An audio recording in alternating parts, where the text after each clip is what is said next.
Bonjour à tous. Alors aujourd'hui, je ne vais pas vous faire de préparation, je vais vous parler un petit peu des huiles essentielles pour les enfants et pour les femmes enceintes et allaitantes.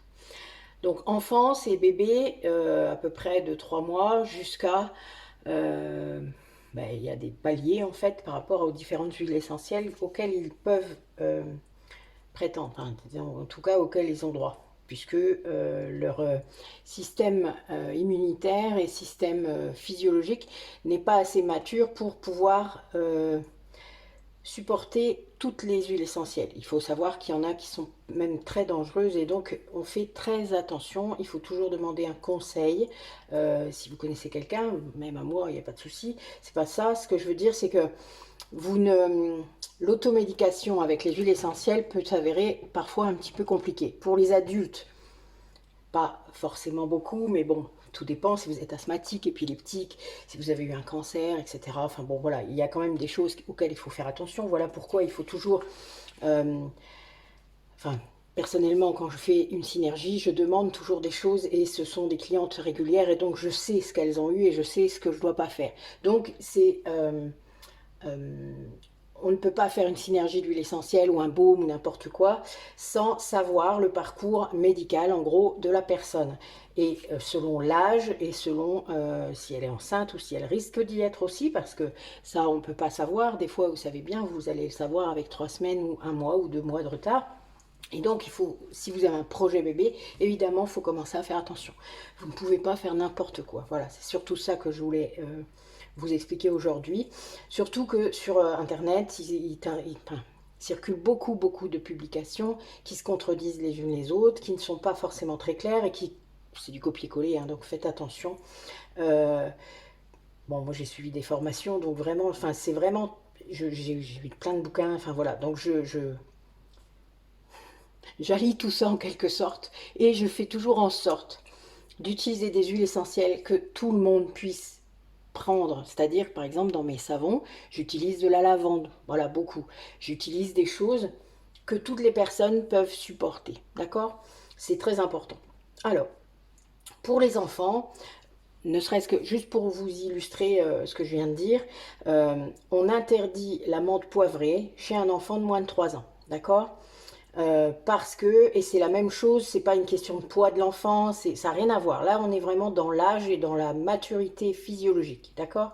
Donc, c'est autant valable chez un gros bébé de 18 mois que chez un enfant qui serait plutôt frêle à 3 ans, d'accord?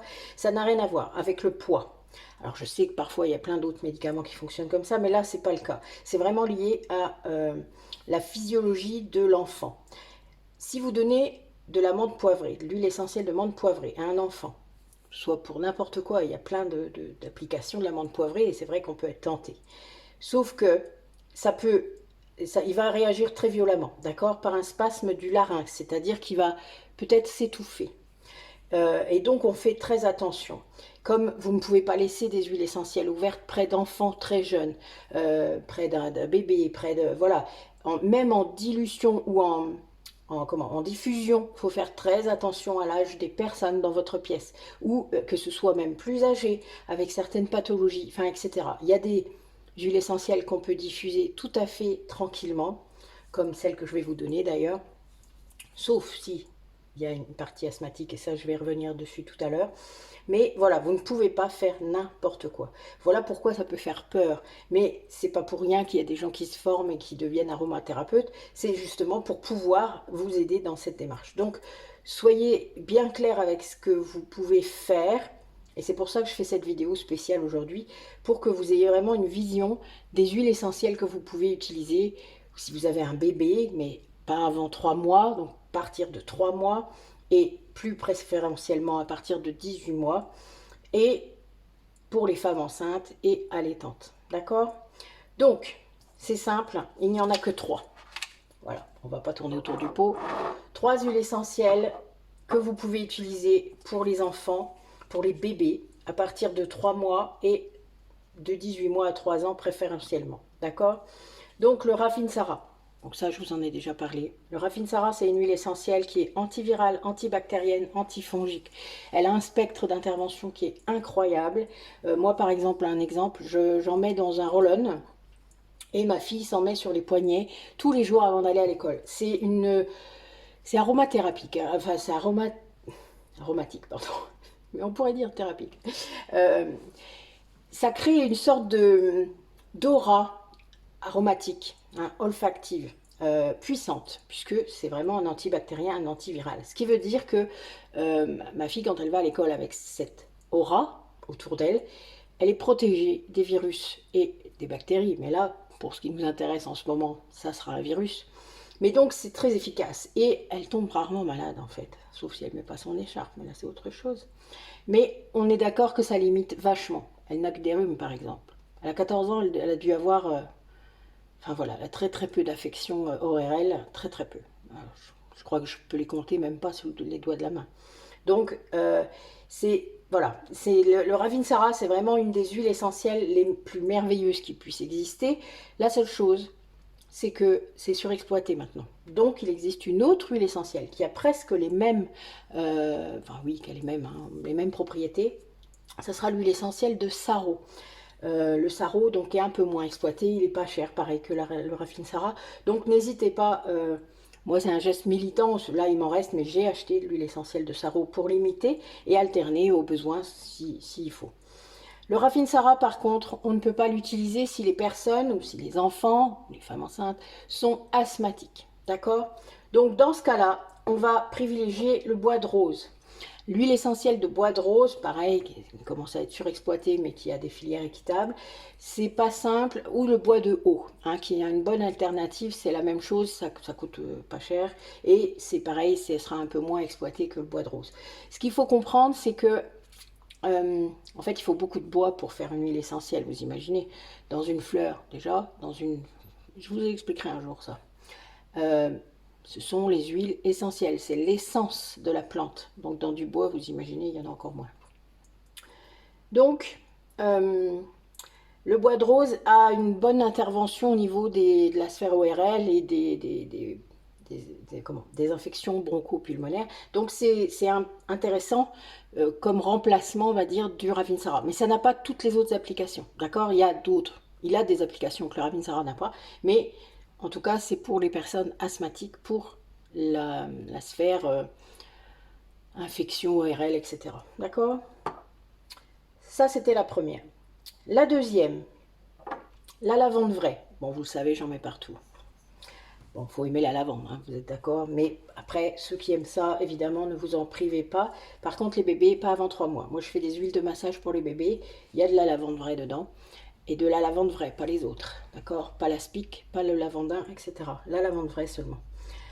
Donc c'est cicatrisant, c'est astringent, c'est apaisant cutané légère, c'est relaxant. Enfin, elle est vraiment, elle a un spectre aussi d'intervention très large, ce qui fait que vraiment vous pouvez faire beaucoup de choses avec, hein. C'est l'avantage, hein, de ces trois-là, c'est que finalement c'est les plus généralistes qui puissent être, et du coup ça ne vous prive pas de beaucoup d'interventions. Peut-être que oui, ce serait en première intention, évidemment, quand on est un bébé, un enfant, une femme enceinte, etc., on ira consulter de toute manière, vous n'êtes pas complètement... voilà, il faut aller consulter en cas de doute et en cas de choses bizarres ou de choses qui ne vont pas, évidemment, il faut aller consulter. Mais en première intention, ça peut déjà vous soulager en attendant d'avoir votre rendez-vous, etc. Ensuite, nous avons la camomille noble. C'est la camomille romaine, d'accord? C'est celle qu'on appelle comme ça, pas la camomille allemande, la camomille romaine, qui n'ont pas du tout les mêmes applications, hein. Faites attention quand vous l'achetez. Elle est un peu plus chère d'ailleurs, mais elle est merveilleuse. Celle-là aussi à partir de 3 mois. Donc, c'est une apaisante cutanée, anti-inflammatoire, antiparasitaire, et elle intervient directement sur le système nerveux central. Donc, ce qui veut dire que moi, je le mets dans les baumes anti-stress, dans les baumes apaisants quand on n'arrive plus à dormir. Enfin, vous voyez, des choses comme ça. La camomille allemande, pardon, c'est moi qui fais l'erreur. La camomille romaine, donc la camomille noble, elle est merveilleuse pour ça. C'est un truc, même en diffusion, hein, enfin, après, elle est plus chère, donc moi, j'achète aussi du petit grain bigarade qui fait les mêmes choses, mais qui est un peu moins cher, et à diffuser, c'est quand même plus simple. Voilà, donc ça sera les huiles essentielles que vous pourrez utiliser. Alors, on a aussi un truc au niveau des, comment, De la dilution. Je vous ai déjà dit, une huile essentielle, ça doit toujours être dilué dans une huile végétale. Tout le temps, d'accord? Et à un certain pourcentage. Pour un enfant, par exemple, pour un bébé hein, de 1 à 18 mois, vous serez autour de 1 à 2%. Pour un bébé, vous allez être autour de 0,5, hein, 0,5%. Voilà, vraiment. Donc, il faut ramener tout. Enfin, il n'y a pas besoin d'en mettre beaucoup. Hein. Vous le savez, l'huile essentielle, c'est très, très puissant. Pour un bébé, pour un enfant de 18 mois à 3 ans, vous allez plutôt être entre 1 et 3%. Tout dépend de ce que vous allez faire avec. Hein. Ça va être lié à ce que vous allez faire avec. Ensuite, de 3 à 6 ans, vous allez pouvoir avoir quelques huiles essentielles supplémentaires, comme l'eucalyptus radié. L'eucalyptus radié, il est anti-infectieux, antiviral, antibactérien, expectorant, donc des voies hautes, hein, du haut des poumons, et anti-inflammatoire. Donc celui-là, bon, évidemment, dans tous mes baumes rhumes, il y en a un, évidemment. Enfin, sauf si c'est pour un enfant de moins de 3 ans. Là, je ne mettrai que du Ravinsara s'il n'y a pas d'asthmatique. Vous avez compris le système? Voilà, c'est comme ça que ça marche. On peut aussi utiliser le thym à tujanol. Alors, on fait très attention. Il y a plusieurs sortes d'huile essentielle de thym. Le tujanol, c'est celui-là qu'il faut prendre pour ça.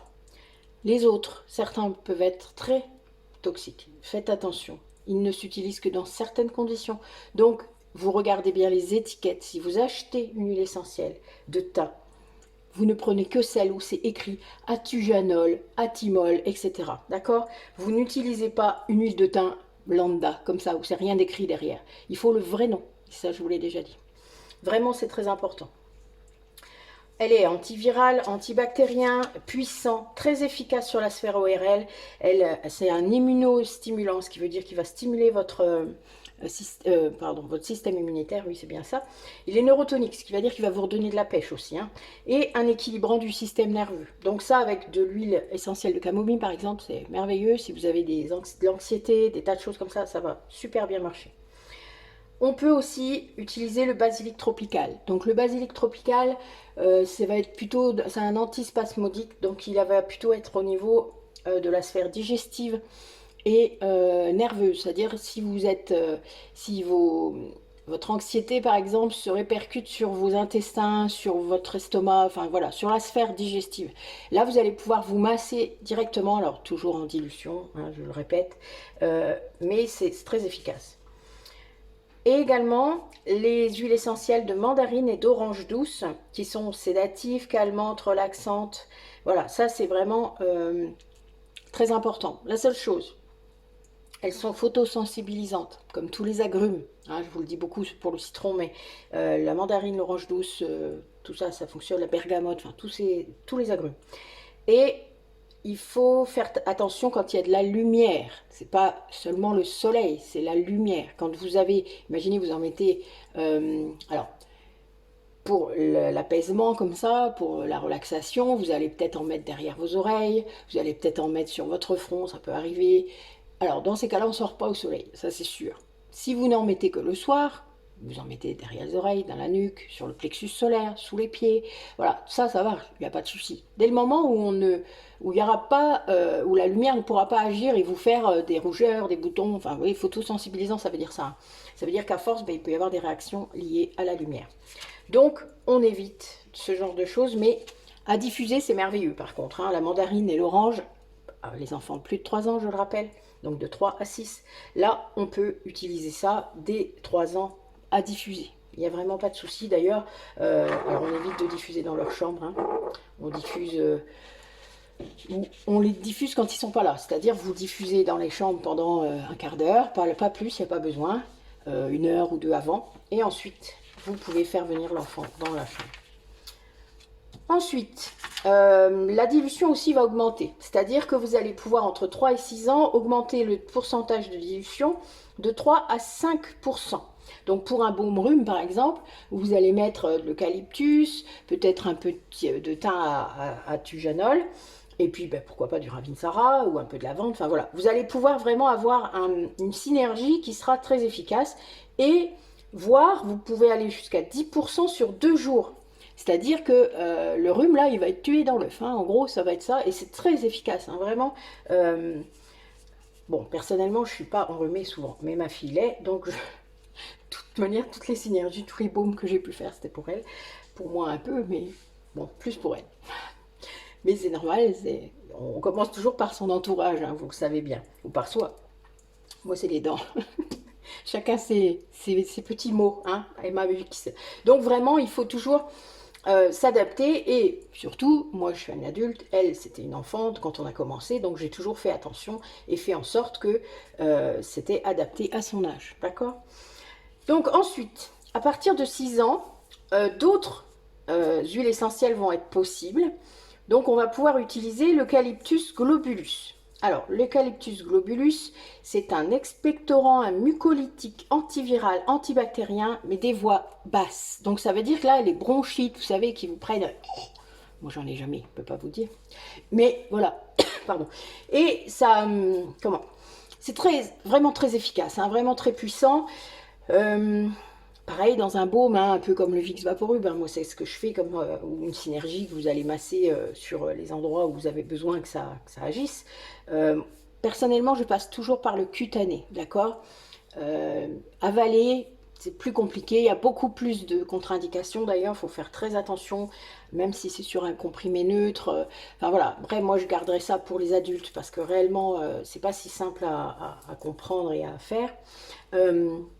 Mais ça marche très bien au niveau inhalation. Hein. Vous savez, quand vous, ne serait-ce que mettre, vous avez une inhalation humide avec de l'eucalyptus radié. Bon là, vous avez une grosse bronchite, vous pouvez mettre de l'eucalyptus globulus dans de l'eau très chaude et vous mettez le torchon au-dessus. Hein. Enfin, vous voyez, et ben ça fonctionne très bien. Hein. C'est vraiment, alors évidemment, après, vous allez couler. Hein. Je vous dis pas, c'est le but. Enfin, je veux dire, faut être étonné, c'est très très puissant, donc ça va liquéfier tout ce que vous avez à l'intérieur et ça va sortir. Donc, ce qui veut dire qu'il faut que ça sorte. Donc, il faut moucher, moucher, moucher. Enfin voilà, vous allez user beaucoup de mouchoirs, mais c'est le but. Le but est de retirer tout ce qui n'a rien à faire à l'intérieur. Alors, des fois, on ne comprend pas que ça marche comme ça, mais quand vous avez le rhume, si vous mouchez, si ça coule, c'est le but. C'est pour sortir tout ce qui n'est pas bon. Il faut juste comprendre comment votre corps marche, quoi. On peut aussi utiliser le cyprès toujours vert. Donc pour la toux spasmodique, donc c'est très efficace pour la toux. Hein. Vous savez, quand vous toussez tout le temps comme ça, que ce soit des bronches ou de la gorge, c'est très compliqué. Alors la toux sèche, la toux grasse, hein, vous comprenez bien la différence.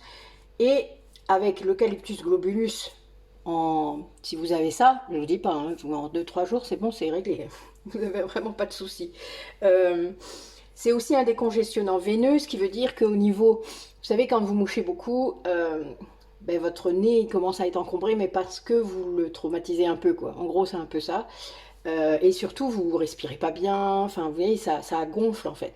Et ça, c'est notre corps hein, qui augmente le diamètre des vaisseaux pour que le sang circule mieux, mais ça nous embête nous un peu. Donc c'est un peu compliqué ça. Mais le cyprès toujours vert, il est très bon pour ça, c'est-à-dire qu'il va réguler ça, pour que vous puissiez bien respirer malgré le tout. Donc la marjolaine à coquille fait ça aussi, mais là on ne peut pas l'utiliser encore. Alors, la dilution, sur peu de jours, par exemple, pour le cyprès, ça peut être de 5 à 15%. Il suffit, voilà, vous avez un peu la toux, vous savez, la toux, ça dure pas très longtemps généralement, hein, c'est juste pour vous dire qu'il y a un élément étranger à l'intérieur et qu'il faut vraiment faire quelque chose. Votre corps, il fonctionne très bien généralement, c'est vous qui l'écoutez pas. Mais bon, voilà, tout ça, c'est des choses qui vous indiquent ce qui va pas. Donc, il faut pas hésiter à se faire un petit mélange, ou alors vous m'appelez, enfin voilà, il n'y a vraiment pas de souci, mais ça se fait très bien. Il faut juste que ce soit rapide, sur peu de jours, et paf, ça s'en va. D'accord? À partir de 12 ans, on peut monter jusqu'à 2% sur 2 jours. Et enfin, à partir de 15 ans, on se rapproche de la physiologie adulte, mais on y va plus doucement quand même.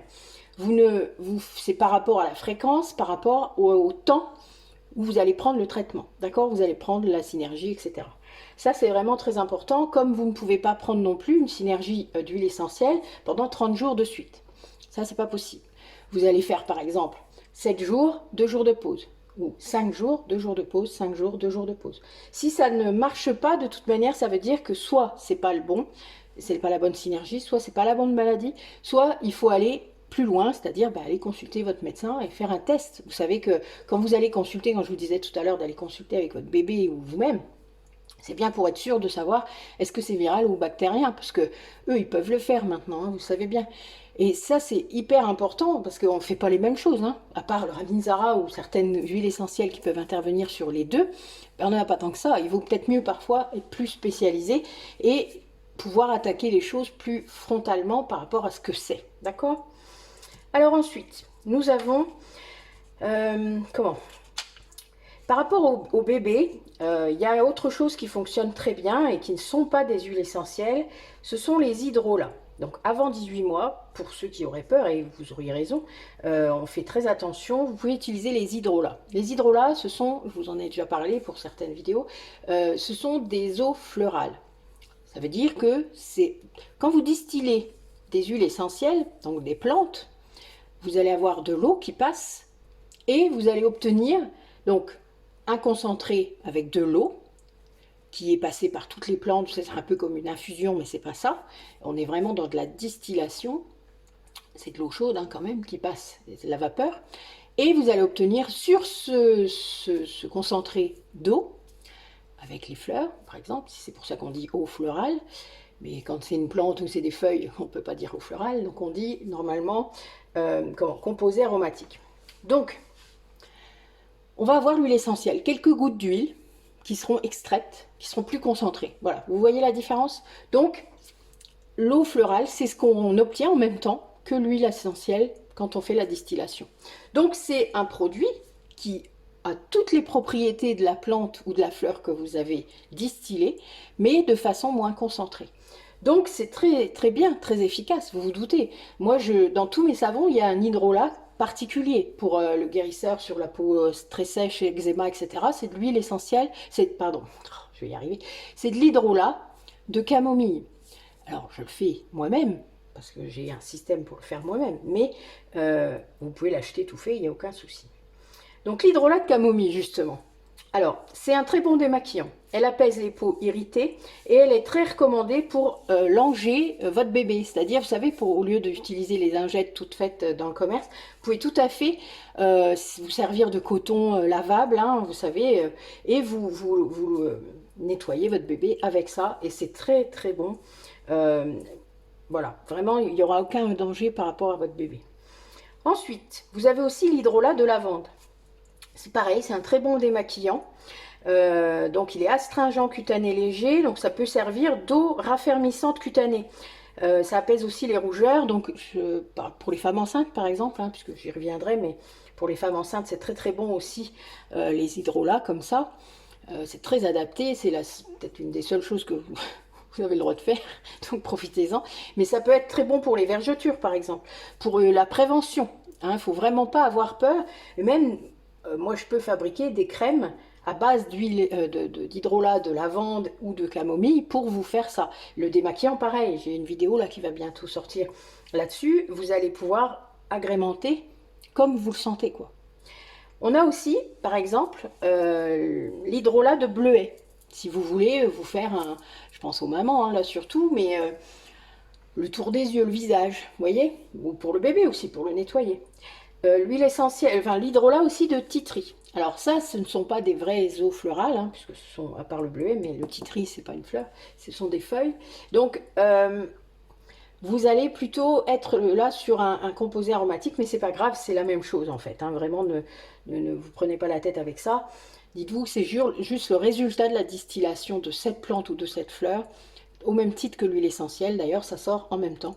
Après, on les filtre, hein, donc ils gardent l'eau florale d'un côté et l'huile essentielle de l'autre.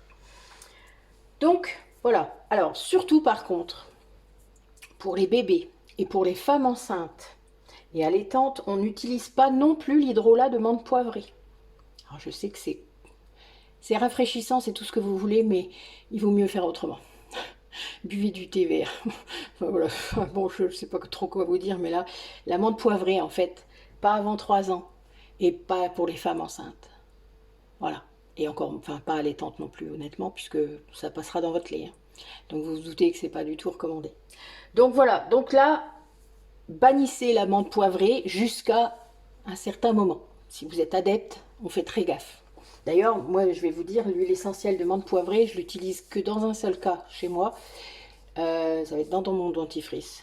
avec une autre menthe, mais j'en mets 2 gouttes et pour ma migraine, et je mets une goutte sur mon petit doigt que je mets sur mon front et j'en mets 2 fois par jour, pas plus. On fait très attention, c'est une huile en fait plus où on peut devenir vraiment sensible. Donc faites attention. Voilà. Ensuite, pour les femmes enceintes, eh bien, nous allons avoir la même chose. C'est-à-dire, vous allez pouvoir prendre les 3 huiles essentielles dont je vous ai parlé, le Rafinsara, la lavande vraie et la camomille, à partir du 3e mois grossesse. Je suis très claire là-dessus, avant interdit. Ce qui veut dire que si vous avez un projet bébé, il faut que vous bannissiez les huiles essentielles pendant le temps que vous tombiez enceinte, et ensuite, parce que vous ne saurez pas quand ça arrivera, et après, jusqu'au 3e mois. C'est très important. Dans les huiles essentielles que vous utilisez peut-être actuellement, il y a certaines huiles essentielles qui sont abortives. Je suppose que vous savez ce que ça veut dire. Si vous ne savez pas, allez voir le dictionnaire ou revenez vers moi. Je vous expliquerai en détail. C'est vraiment très... Enfin, faites attention, quoi. Voilà. Il y a des moments dans la vie où on doit se protéger. Plus. D'accord? Donc, notre lavande vraie, toujours la sphère, donc elle va s'occuper de la sphère nerveuse, donc elle est apaisante, de la sphère respiratoire, elle est cicatrisante et apaisante également, puisque ça va calmer, vous savez, quand vous toussez beaucoup, quand vous mouchez beaucoup, hein, tout ça, ça va cicatriser tout. C'est aussi au niveau de la sphère digestive, donc elle va vous, si vous avez des nausées, tout ça, ça va calmer un peu tout ça. La sphère cutanée aussi. Alors, les nausées, je sais que c'est avant les 3 mois, donc vous trouverez un autre système. Je suis désolée. Mais certaines vont avoir des nausées au-delà du 3e mois, donc voilà, là vous pourrez. Et donc à la sphère cutanée, si vous avez des rougeurs, il y a le masque qu'on appelle le masque de grossesse, hein, etc. Vous pouvez tout à fait mettre de la lavande vraie. Le Ravinsara, toujours, donc dans la sphère infectieuse, ou là, toujours antiviral, antibactérien, antifongique, hein, même en cas de mycose par exemple, il ne faut pas hésiter. Ensuite, respiratoire, donc c'est un expectorant et un mucolytique, donc c'est vraiment très large quoi comme spectre. Ensuite, la camomille noble sur la sphère nerveuse, hein, donc là, comme je vous ai dit, l'apaisement. La sphère digestive, c'est un antispasmodique. Et la sphère cutanée, donc au niveau pour apaiser, pour vous démaquiller, etc. Donc c'est très important vraiment de savoir.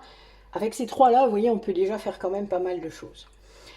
Alors, on peut de toute manière les mettre, enfin, elles peuvent tout à fait être prises sans problème à faible dose. Ça veut dire 5 gouttes par jour max. Et ça permet d'avoir, pour 5 gouttes, hein, vous savez, vous faites vraiment beaucoup de choses. Les 3 ont un tel spectre général, en gros, que vous pouvez vraiment tout, presque tout faire. Évidemment, comme je l'ai dit, ça ne vous dispensera pas de consulter, etc. Mais dans un premier temps, avant d'aller voir votre docteur, vous allez pouvoir peut-être apaiser certains symptômes qui sont vraiment très désagréables parfois. Alors, vous allez aussi éviter l'application des huiles essentielles sur l'abdomen, c'est-à-dire que bon, pour la sphère digestive, ben là, il va falloir trouver un autre moyen d'application. C'est-à-dire que vous ne pouvez pas, il va falloir contourner un peu. Alors, la sphère digestive, on peut y accéder par le dos également, hein, faut le savoir. Puisque, alors, il faut juste viser bien votre estomac, qui est là, mais dans le dos, en face. Bah, généralement, c'est où il y a votre soutien-gorge, c'est assez facile. Voilà, donc vous pouvez aussi accéder de l'autre côté. Évidemment, c'est un petit peu moins efficace, mais ça traverse quand même, hein, vous inquiétez pas, c'est fait pour. Les huiles essentielles traversent la peau. C'est bien pour ça qu'on les utilise en cutané, hein. Mais pas votre abdomen où il y a le bébé, évidemment, et pas les zones de tété, hein. Donc vos seins, on évite. Comme je vous ai dit, la menthe poivrée est très abortive, donc à éviter absolument. Par contre, évidemment, vous pourrez préférer, par exemple, si vous avez des nausées ou mal du transport à cause de votre état, vous pouvez préférer l'huile essentielle de citron, 1 goutte par jour en sublingual. Donc là, en sublingual, ça veut dire que c'est sous la langue. Alors, il faut faire un test, hein. Ça peut piquer, faites attention. Si c'est vraiment compliqué pour vous au niveau du direct, vous pouvez aussi utiliser un comprimé neutre, hein. Ça s'achète tout à fait facilement. Et vous mettez la goutte, et c'est 1 par jour par contre. Donc vous voyez, vous ne pouvez pas renouveler toutes les heures. Donc c'est pas simple. Je sais que c'est très restrictif, mais c'est comme ça. Alors, pareil que pour les enfants, pour le Ravinsara, si vous êtes asthmatique, vous compenserez par le bois de rose ou le bois de haut. D'accord? Donc voilà. Donc là, on est vraiment dans un... Je voulais vraiment vous faire quelque chose de complet. J'y ai passé un petit peu de temps. Mais même si c'est pas votre cas par rapport à mes abonnés, hein, je sais bien que je ne connais pas tous, mais bon, j'en connais une partie. Vous pouvez tout à fait être concerné par rapport à la diffusion de cette information. C'est important que vous puissiez dire, de faire attention, de revenir vers ma vidéo s'il y a des gens qui sont concernés autour de vous. N'hésitez pas, surtout si vous voyez que la personne a tendance à s'automédiquer comme ça en se disant les huiles essentielles c'est naturel. Voilà, rappelez-leur que c'est naturel en effet, c'est pas le problème, mais c'est surtout puissant et c'est surtout plein de contre-indications pour certaines parties de la population. Donc les enfants, les bébés, les femmes enceintes, allaitantes, les asthmatiques, les épileptiques, etc., etc. Il y en a beaucoup, vraiment. Donc faites attention à vous. Si vous avez la moindre question, n'hésitez pas à revenir vers moi, soit par les commentaires, soit directement en MP. Enfin, vous avez mes coordonnées sous chaque vidéo. Tout y est. Vous avez, à chaque fois, il suffit d'aller voir la description. N'hésitez pas. Voilà, je suis là pour ça. C'est pas pour rien que je vous fais les vidéos. C'est juste pour que vous ayez plus de connaissances, pour ceux qui sont intéressés. Donc, c'est très important que vous y preniez du temps. On ne peut pas aller vers tout ça sans se former un minimum, c'est-à-dire sans au moins avoir les connaissances ou aller vers quelqu'un qui les a. Voilà, c'est comme ça qu'il faut faire. Sinon, vraiment, c'est la cata. Et ça va être contre-productif parce que s'il y a de plus en plus de gens qui se trompent et qui ont des effets, eh bien évidemment, on va dire, ah ben non, il ne faut pas utiliser ça. Ben, vous voyez, ça peut que être négatif après. Et c'est bien le problème. Il y a des choses qui circulent en ce moment, il faut vraiment pas tout écouter, mais c'est vrai qu'il faut faire attention. Soyez prudents, voilà.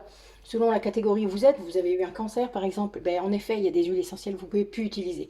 C'est tout, c'est pas grave. Bon, il y en a d'autres.